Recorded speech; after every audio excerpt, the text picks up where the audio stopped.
So, good morning mga kalakay. Anong petsa na ngayon? December 25, 2024. Nandito pa kami sa Manila. Along Pasay City. Okay, kahapon kami dumating dito at naglakad kami ng aming kukunin na ayan, sabihin ko na ba? Uy, ano ka ba? Ayan mga kalakay, kukuha kasi kami ng sports car. Uy! Ng aking bunso. Anong masama doon? Talaga namang totoo. Kukuha po kami ng sports car. Hindi, nandiyan yung classic kalakay, guys. Second hand naman. Hindi naman brand new. Pero fresh na fresh. Ayan. Ang kukunin namin kasi is yung Hyundai Genesis 3.8 V6 ang makina. Ayan, ito po ay nakita na namin kahapon at na testing na namin yung kotse na yon. At maganda. Kursunada ni Bunso. Ayan. At okay naman yung papers niya. Talagang yung nagbebenta ay may-ari.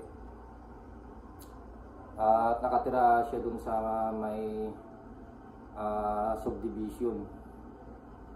Hindi pala subdivision yun, yung condominium.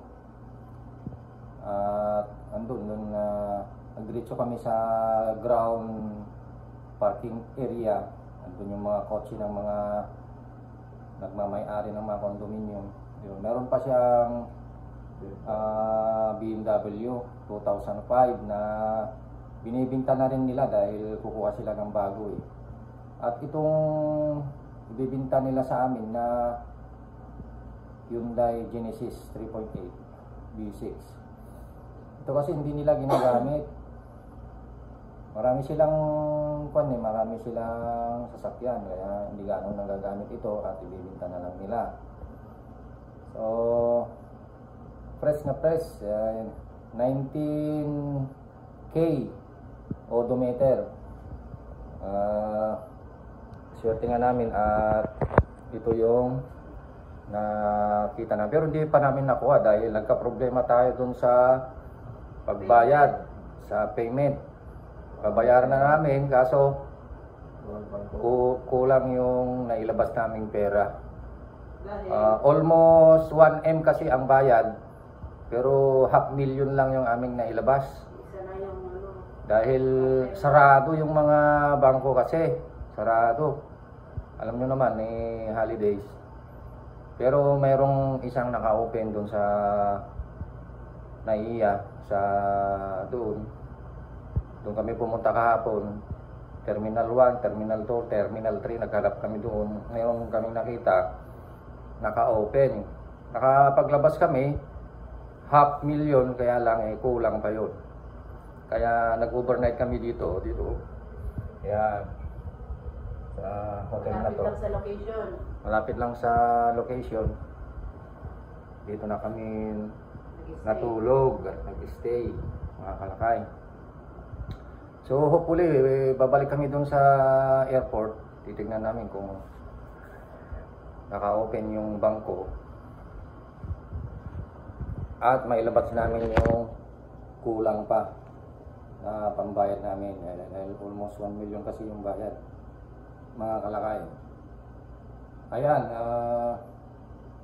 sinishare ko lang po ito dahil first car ito ng aking anak.